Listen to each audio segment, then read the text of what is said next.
Olá, meu nome é Alberto, seja muito bem-vindo e bem-vindo ao canal Dev Eficiente. No episódio de hoje eu vou explorar mais uma vez um tema que eu já falei aqui no canal, que é sobre Design by Contract. Então, no vídeo anterior eu peguei um texto escrito por Bertrand Meyer, que é pelo menos até onde eu entendo, né, a pessoa que cunhou o termo ali, que tentou criar a teoria por trás disso, tudo mais, beleza? E o artigo chama Applying Design by Contract e ele fala sobre essa noção de contrato, de construir o programa com essa ideia de vários contratos que definem, por exemplo, pré-condições, pós-condições, e as pré-condições têm que ser reconhecidas pelo ponto do código, pelo cliente daquela função, API, né, enfim, que você vai construir. Mas ao mesmo tempo eu sinto que não é uma coisa que é normal no dia a dia de programação das equipes, pensar em pré-condições, pós-condições, invariantes, parece um tema mais acadêmico, para ser bem sincero, pelo menos a minha observação me diz isso. E na última semana, né, eu tô gravando esse vídeo aqui no domingo, se eu não me engano, no dia... Que dia? Não sei que dia é hoje. Acho que é dia 24 de abril. Enfim. Na semana anterior a esse dia eu tive uma discussão com dois colegas meus de trabalho, Rafael Ponte e Jordi. E Rafael falou, né, comigo várias vezes, ele falou assim, mas velho, esse negócio, né, de ter uma pré-condição, mas qual é a diferença entre uma pré-condição e eu fazer um if qualquer, um else, um if qualquer aqui, verificando se a tal da condição não foi satisfeita, eu lançando uma exception minha, dar aquele exemplo clássico, por exemplo, aquele exemplo clássico, sim, por exemplo, né, pra frase não ficar estranha. Putz, você vai fazer um saque, e aí o parâmetro que veio na função de saque, no método, enfim, é um valor que tá negativo. E não pode ser um valor negativo. E aí, agora eu faço o quê? Isso é uma quebra de regra de negócio ou isso é uma violação de uma pré-condição da função, independente do contexto que ela fosse chamada? Então eu vou tentar deixar mais claro isso. Não sei se eu vou conseguir, mas acho que foi uma discussão rica para mim. Me ligou os alertas de, putz, talvez dê para explicar isso de uma maneira mais interessante. É algo que eu venho utilizando fortemente no produto que a gente vem desenvolvendo dentro da Zup hoje em dia e eu considero com bons resultados, apesar de também pensar, né, que adiciona mais linha de código eventualmente aumenta a complexidade, a dificuldade de entendimento dos métodos que se utilizam da técnica e tal. E para tentar trazer a explicação de um jeito mais interessante, eu usei aqui 3 exemplos diferentes. Tem um exemplo que é retirado, que eu montei direto na documentação da linguagem Eiffel, que é a linguagem construída pelo grupo de pesquisa, se eu não me engano, de Bertrand Meyer. Acho que pronuncia esse nome dele, né? E é uma linguagem que colocou na linguagem as ideias de design by contract. Então, você tem palavras reservadas para especificar pré-condições, pós-condições, invariantes. Você tem um compilador podendo ser setado em um nível mais hard ali, para tentar verificar quebra de pré-condições, por exemplo. Em tempo de compilação, beleza? É tudo mais restritivo no Eiffel, então você cria um método que tem retorno e não usar o retorno, pelo que eu entendi ele não funciona, o compilador quebra também, então tem várias dessas coisas que são, acho que, interessantes aí, né? Ou seja, te força mesmo a seguir, a linguagem é montada de tal maneira que a sua função, né, é tudo bem declaradinho, que é pré-condição, pós-condição, então quando você vai exportar uma documentação, aquilo vai ficar claro para quem vai tentar, vai ser mais claro, na verdade, né? Ficar claro, acho que não dá para afirmar, mas supostamente vai ficar mais claro para quem vai chamar, beleza? Ao mesmo tempo, eu peguei exemplos de código do nosso projeto que é escrito em Java, para tentar mostrar, né, o depara, e também trouxe de novo o texto do Applying Design by Contract para tentar trazer um pouco das ideias que o cara quer difundir. E tem uma coisa que eu acho legal, é que assim, tem uma implementação na documentação do Eiffel, que é a que eu estou usando como referência aqui, que é justamente a que gera dúvida. Que é, putz, eu estou quebrando a pré-condição? Ou eu poderia relaxar essa pré-condição e simplesmente dar um retorno booleano no meu método, dizendo que algo não aconteceu como deveria e tal. Beleza? Então vamos ver aqui se eu vou conseguir ser uma versão melhor minha falando sobre isso, né? Então, eu vou aqui primeiro no navegador. E eu separei aqui, né, um trechinho do texto do cara. Aqui primeiro lendo em inglês aqui, né? Não que o meu inglês seja qualquer coisa que preste. Aí, mas This approach suggests that routines should be as general as possible. A partial routine, one that works only if the caller ensures certain restrictive conditions at the time of the call, is considered dangerous because it might produce unwanted consequences if a caller does not abide by the rules. Ou seja, basicamente o que ele está querendo dizer aqui é, putz, se você cria um método ou uma função que não faz nenhuma verificação e que acredita que os parâmetros de entrada, por exemplo, ou que a sua lógica, mas aqui é mais de pré-condição, que acredita que os parâmetros de entrada já estão todos do jeitinho que deve ser, pode ser que essa função, esse método, produza efeitos indesejados, consequências indesejadas, porque se você entende que o saque só entra com valor positivo e não verifica isso dentro do seu método ou função, se alguém chamar esse método com valor negativo, vai, por exemplo, aumentar o valor do saldo que aquela pessoa tem na conta, né? Pegando esse exemplo ultra clássico aí, que não necessariamente conversa com os requisitos normais aí da realidade, mas é um exemplo meio que padrão. Beleza? E como é que eu posso mostrar isso para você? Eu vou vir aqui agora no exemplo de código. Então eu tenho aqui um exemplo de código que tem a definição de uma classe que chama conta, aqui utilizando a estrutura do Eiffel. A estrutura do Eiffel, uma coisa que é interessante, há muito tempo atrás também aqui no canal, eu revisei um artigo que chama Abstract Data Types, de Bárbara Liskov, que é onde ela traz para o mundo a visão dela do que seria, e é o que mais influencia as linguagens orientadas a objeto, do que seria essa linguagem orientada a objeto, onde você poderia definir os seus tipos mais ricos, com variáveis e funções, uma coisa pertinho da outra.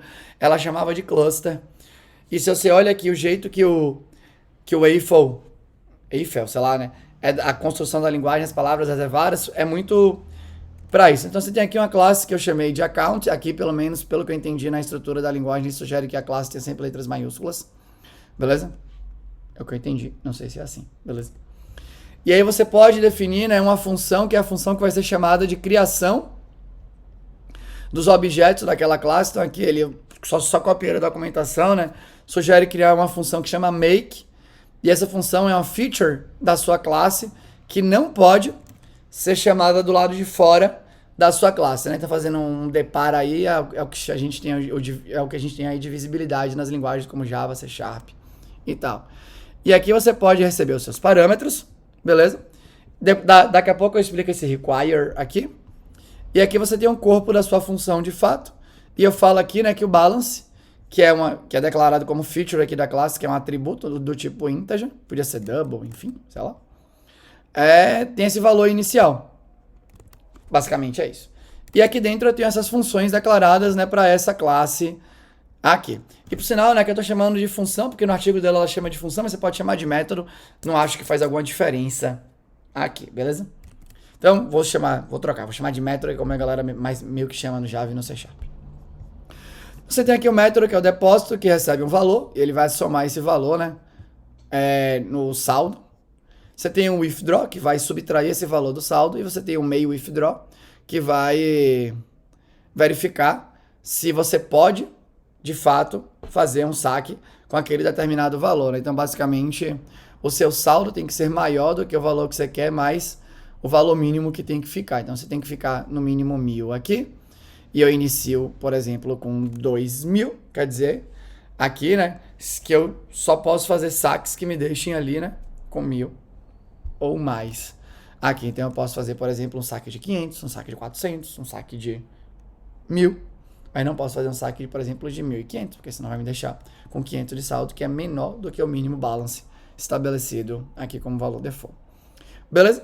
Então aqui o código tá assim, e eu poderia brincar aqui, ó. Create account. Aí eu chamo esse método, olha só, né? O make, como tá tudo dentro do mesmo cluster aqui, eu posso ainda chamar. Eu acho que eu não posso chamar quando tá fora da pasta, né? O protected mesmo. Ali, se fosse fazer o deparo. Então, talvez tenha o nível de visibilidade aqui, além do none, que eu não sei qual é. Então, eu chamei aqui o make, beleza? Para 5.000, então ele começou com 5.000. Então, se eu fizer aqui, por exemplo, ó, só para você ver o lance da coisa que é restritiva na linguagem. Posso vir aqui, né, may withdraw.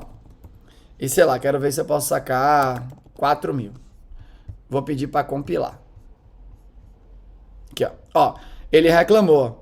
Olha só como é restritivo, isso não acontece, pelo menos que eu saiba no Java e no C Sharp.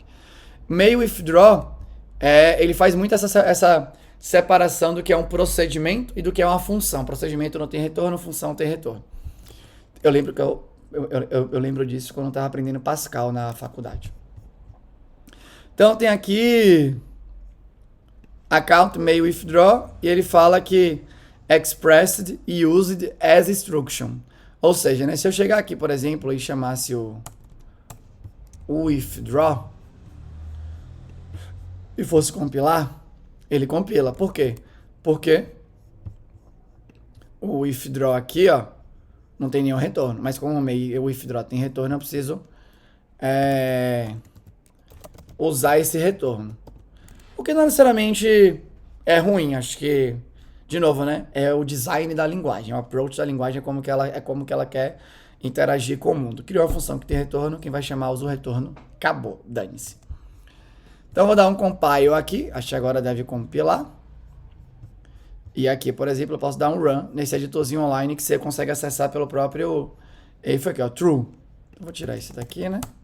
Então, sei lá, agora se eu quisesse sacar 5.000. Será que se eu rodar ele já compila? Não compila não. Então eu vou dar o compile aqui. E vou dar o run. Então, falso. Então, beleza. E agora aqui eu posso vir aqui... E eu posso dizer, né, que aqui eu não posso sacar, mas eu quero vir aqui agora e fazer account.withdraw e vou sacar 5.000. Deixa eu só ver como é que tá o código aqui, ó. Cadê o withdraw? Ele vai subtrair aqui o valor. Beleza. Então eu vou dar o compile. Aqui. Beleza. E vou dar o run. Ó, percebe que não deu problema. Ou seja... Ele sacou 5.000, mas não podia, porque a regra supostamente você tem que manter na sua conta sempre o saldo mínimo, que nesse caso aí ele está definido como R$1.000, tá bom? E aí, qual que é o approach sugerido pela documentação do Eiffel, né? Então aqui, ó, a documentação do Eiffel sugere aqui, ó, vou trazer para cá agora, cadê aqui o account? Pá, botar aqui, né? Olha só. Aqui no Eiffel tem essa palavra reservada que chama require, que é uma palavra uma instrução da linguagem, onde você declara as pré-condições. Por quê, né? Aqui é mais do que self-testing. Aqui ele está apoiando o lance do design by contract, que é quando você for exportar, por exemplo, a documentação disso daqui, eu não compilo, se eu tivesse aqui numa IDE ou algo do gênero, era bem capaz de quando eu estivesse codando na IDE deles, que eu não consegui rodar aqui na minha máquina, e eu chamasse o ponto withdraw, o que está declarado no require ficasse disponível já na chamada, para eu saber quais são as pré-condições ali. Outra coisa, quando eu fosse exportar a documentação, é bem capaz disso sair na documentação. Se eu coloco o compilador, acho que no modo hard, acho que eu vi isso na documentação, ele tenta achar oportunidades de verificação em compilação, que eventualmente pode quebrar a pré-condição, para você não conseguir, né? De novo, se você consegue verificar situações em compilação, é melhor que você não precise escrever um teste para algo que já foi pego em compilação. Beleza? Então, olha só. Agora aqui ele faz o quê? Ó? A soma que você quer fazer o saque tem que ser maior que 0. E o valor aqui, né? O valor que você quer sacar tem que ser menor ou igual o saldo atual menos o mínimo balance, para garantir que você não está sacando mais do que você poderia. Vou compilar de novo. Compilei. Vou dar um run. Deu um run agora, ó. Cagou. Agora, percebe como a mensagem do compilador é uma mensagem legal, né? A checagem de pré-condição vem bonitinha aqui, ó. Ele fala que a pré-condição falhou, né? Aqui. E aí, deixa eu ver se tem mais alguma informação. Acho que é isso aqui. Então ele fala que a pré-condição falhou, não fala aqui o valor, né? Podia falar o valor, algo do gênero. Pelo menos eu acho. Mas tá aqui, falhou. Ou seja, quando você olha para o texto aqui de Bertrand Meyer do Applying Design by Contract, a documentação do Eiffel tá seguindo bem o que ele fala aqui. A função, ela não vai ficar pensando, né? Putz, a pessoa chamou o may withdraw, então quer dizer que tá Aqui, passando um valor correto. Qual que é a mensagem que esse estilo de programação aqui, de novo, na minha opinião, não tem certo ou errado. Tem um acordo que você faz com sua equipe de como você vai atacar essas verificações de pré-condição. Você pode ser bem restritivo na aplicação das pré-condições. Você pode ser um pouco... A indicação pode ser um pouco mais relaxada. Então, quando você tiver a oportunidade de dar um retorno dizendo que a operação não pode ser concluída, você pode querer dar. Beleza? Mas aqui, tá? O approach da documentação é bem restritivo. Não deveria chegar uma chamada para o método withdraw com um valor que deixasse o saldo no estado ruim. Não deveria. Qual que é a mensagem, se você tem isso documentado como prática de programação na sua equipe, qual que é a mensagem que você está deixando para a sua equipe? Tente fazer com que seus APIs, ao máximo, forcem o ponto de chamada a verificar se pode, de fato, chamar determinadas funções aqui da sua base de código, né? Então, o que esse código aqui está me dizendo é isso daqui, que eu deveria ter vindo aqui, ó. Antes de fazer o account withdraw, eu deveria ter vindo aqui e feito assim. If account may withdraw 5.000, then, aqui, né? Acho que é assim. Faz o que você quer fazer. Se não... Ops. Gente, eu acho que é assim, viu?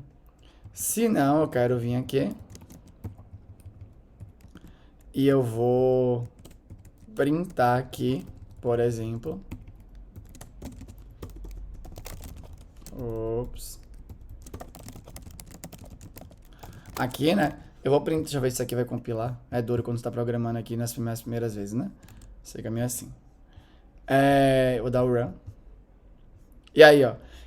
É isso, aquele design de código, quando você tem pré-condições muito restritivas, a mensagem é essa. Olha, você tem que verificar as coisas antes. É isso. A minha API disponibiliza para você chamadas de função que permite que você verifique se determinados métodos podem ou não podem ser chamados para você. Essa é a mensagem que você está passando. E uma coisa que é legal de você pensar aqui, né? Eu tenho usado essa palavra, acho que talvez mais vezes do que eu deveria, mas percebe que não é uma fórmula, mas uma heurística aqui, né? Não é um algoritmo, mas é uma heurística que, caso você use, pode ser que você chegue num resultado minimamente interessante. É o seguinte: se a classe que você está operando tem um método booleano ali, tipo essa combinação aqui, né? May withdraw com withdraw.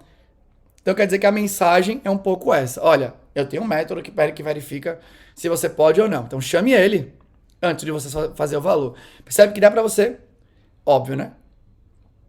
Se você encontrar classes por aí que tem esse parzinho, esses parzinhos, e não é anormal ter esses parzinhos por aí. Mas acho que essa é a mensagem. Se eu tenho um método que verifica se eu posso chamar um outro método, chame esse primeiro método e depois chame o segundo. Agora, para isso fazer sentido, é importante que no método withdraw você faça a checagem de pré-condição de maneira restritiva. Essa é a mensagem. Agora você podia fazer de outro jeito. E não quer dizer que está errado, quer dizer que é um outro approach de design para a sua API. Você fala assim, putz, eu não quero forçar a galera a ficar chamando, então eu vou relaxar isso daqui. Eu vou manter a condição do valor ser maior do que zero, que me parece que é básico. Aí percebe que a heurística começa a ficar um pouco mais complicada, né? Então, o que é básico? Talvez e é importante, gente, documentar isso para o seu time de engenharia. Significa básico que você vai fazer as checagens mínimas dos valores dos tipos mais comuns da sua linguagem. Então, putz, você vai fazer um saque e tem um valor que é um inteiro, quer dizer que esse valor tem que ser positivo, é o mínimo. Você vai fazer você tem um método que recebe uma string e provavelmente você não quer deixar uma string vazia, verifica, né? Putz, ninguém deveria chamar isso aqui com string vazia. Beleza? Então faz essa pré-condição e aí percebe, né? Quando eu rodo, dá pau. É um bug que tem no seu software que precisa geralmente de uma intervenção humana para fazer a correção. Agora, se eu relaxei, aí eu poderia fazer o seguinte, né? Eu posso aqui dizer agora que esse método retorna booleano. E agora eu posso fazer assim. Se o valor é maior ou igual aqui, né? Imagina, então, eu quero sacar, se eu tenho, sei lá, 5.000 aqui, e eu quero sacar 4.000, eu preciso verificar se o valor é maior do que o saldo que eu tenho menos, é isso? Mínimo balance aqui. Então eu tenho 5.000 menos 1.000 quer dizer que é 4.000. Então o valor aqui, ó, tem que ser maior ou igual ao que tem que sobrar, né, dentro da minha conta aí. Então nada, né? Calma aí, deixa eu só corrigir aqui, né? Na verdade o que a gente quer é isso aqui, né? Se o valor que eu quero sacar, menos o saldo atual, tem que ser maior ou igual ao mínimo balance. Então, beleza, se eu tenho que ficar com no mínimo 1.000 se eu tenho 5.000, então quer dizer que, putz, eu posso querer sacar 4.000, 5.000, eu posso querer sacar 4.000, 3.000, mas eu não posso sacar, por exemplo, 5.000. Então aqui, ainda vou deixar assim, né? Então eu tenho 5.000 menos 4, então menos 4.000 quer dizer que eu posso. 5.000 menos 5.000 quer dizer que eu não posso. Por aí vai. Então quer dizer que eu venho aqui, subtraio, e agora, se eu não me engano, faço assim, ó. True. Pra dizer que eu tô retornando alguma coisa. Aí aqui agora, eu faço um else. Eu acho que eu tenho que fazer isso. E agora eu boto aqui, ó, false. Então, deixa eu ver se...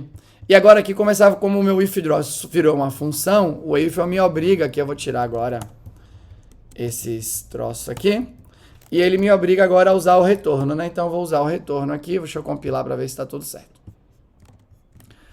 Então eu vou compilar aqui, if, syntax error, na linha 28 lá da conta, linha 28... Ah, faltou o then aqui. Acho que é isso. Deixa eu compilar de novo. Beleza, compilou. E agora eu vou rodar. Aqui. Ó. E agora ele deu false, né? Ou seja, esse é um jeito... E aqui, né? Vamos supor que eu quisesse sacar, sei lá, 4.000. Então, 4.000 aqui. Vou dar o compile. Vou dar o run. Por exemplo, né? E agora o 4.000 ele liberou. Então, esse é um jeito mais relaxado de você programar a sua API. A pessoa entrou com o ponto chamador, entrou com um valor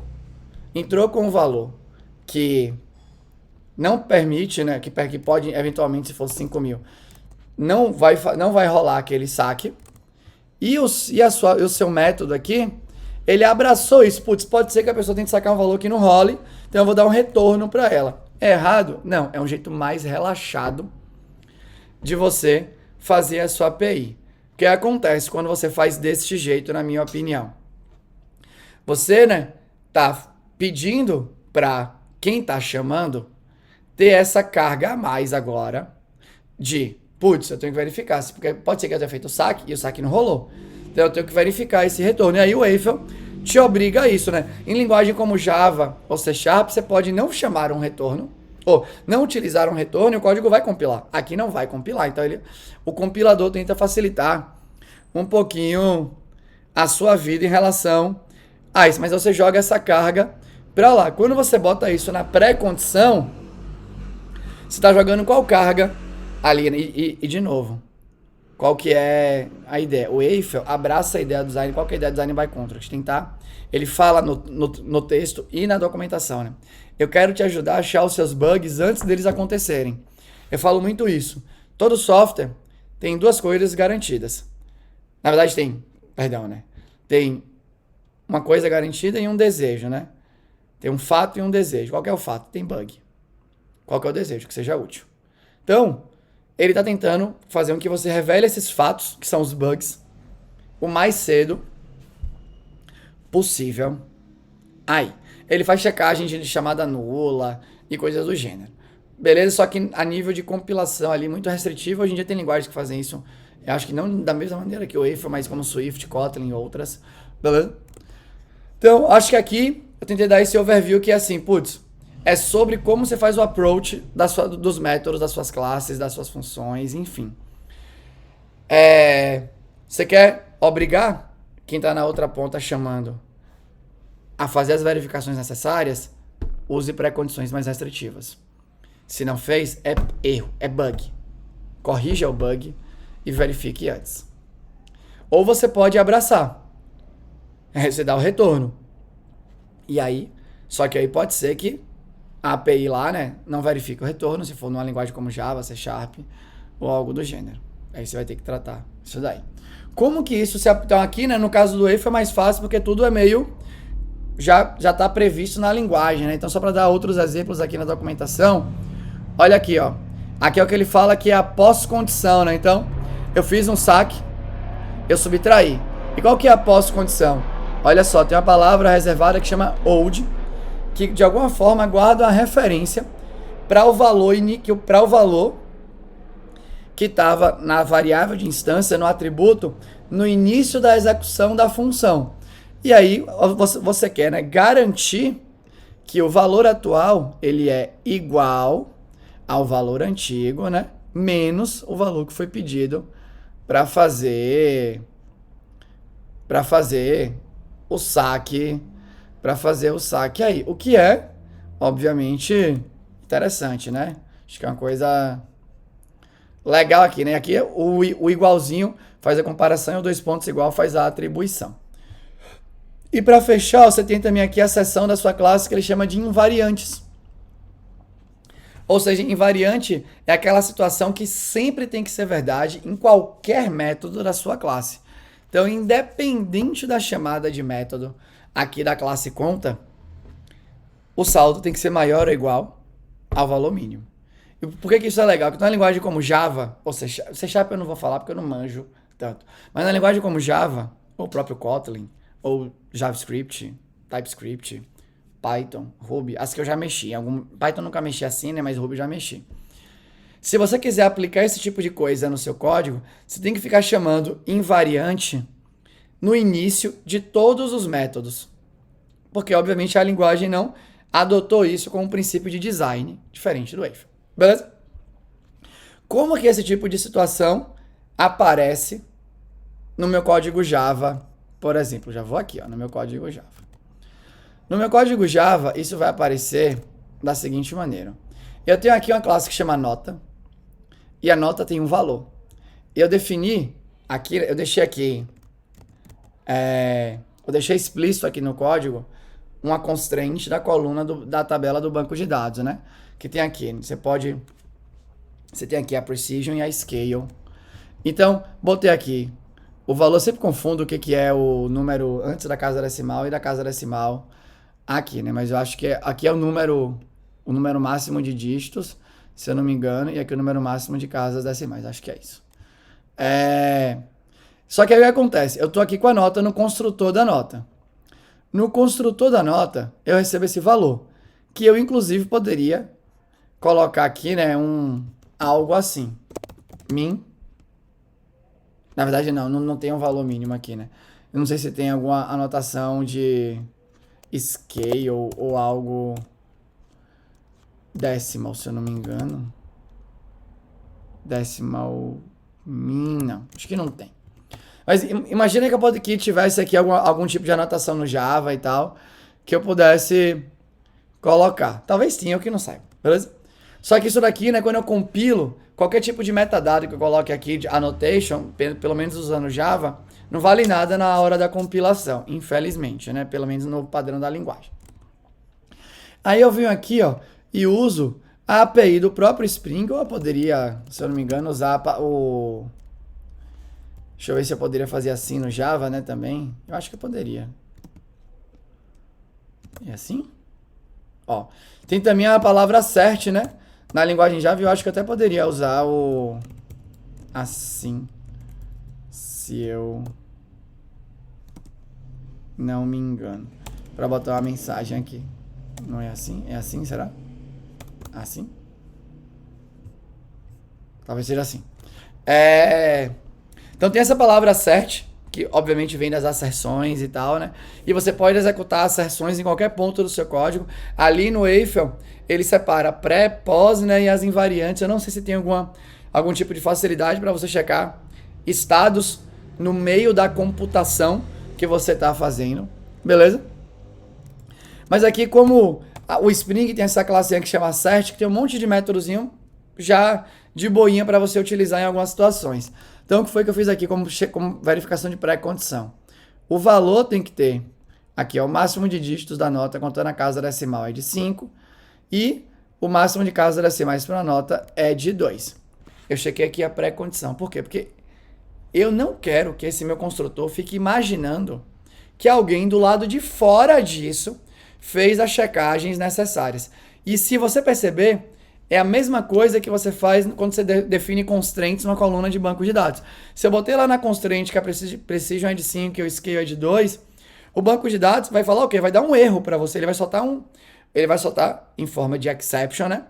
Ele vai parar a instrução que está sendo executada naquele momento de inserção, de atualização, enfim, para dizer assim, olha, chegou um valor aqui que fere a pré-condição aqui dessa coluna para você colocar um valor aqui dentro.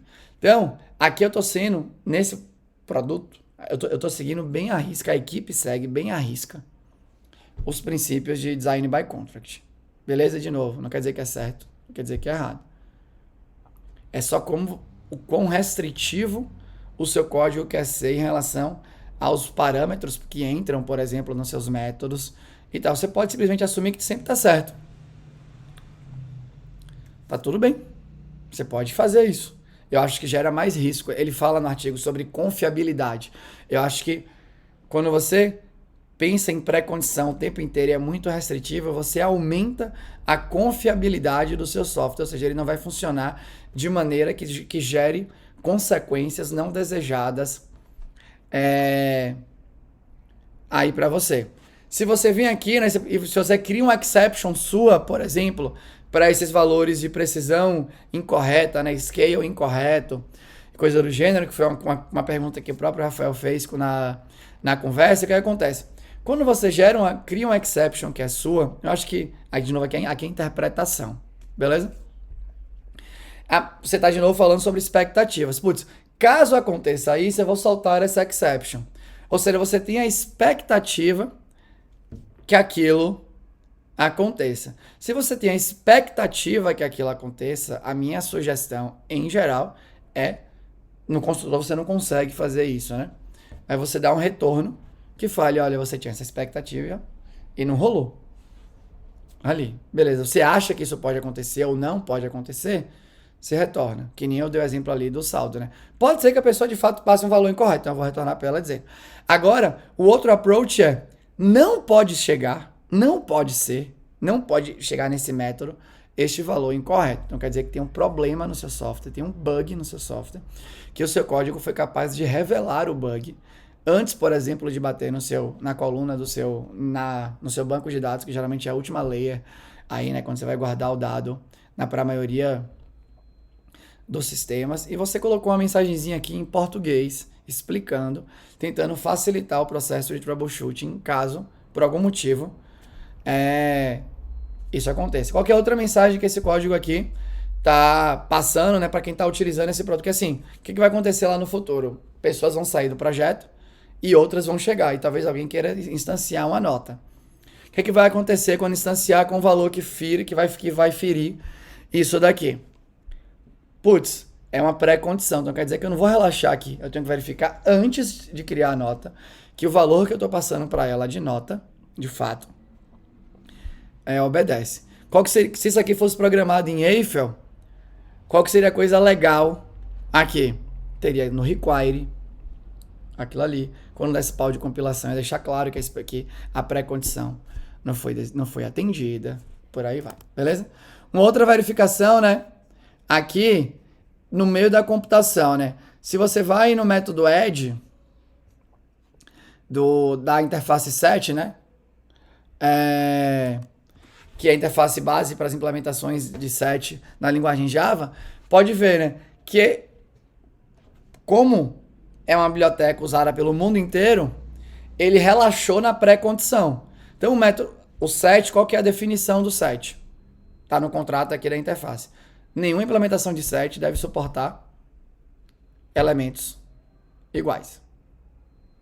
Nenhuma. E para você ver, né, que o set entra Aqui na heurística, ó, tem o contains. Então eu posso chamar um contains, putz, se já contém, não adiciono. Você poderia fazer isso. E aí, se você fez isso, o add poderia ser void e vai adicionar sempre. Não adicionar é um bug no software, no pedaço de software de quem está chamando o add. Esse poderia ser o approach. Mas como é uma biblioteca muito geral, o que foi que eles fizeram? Relaxaram a pré-condição. Se eu boto aqui para ver as implementações de add, talvez não tenha sido uma coisa boa, porque tem muita implementação do set. Deixa eu fazer o seguinte aqui. Deixa eu ir direto aqui no hash set.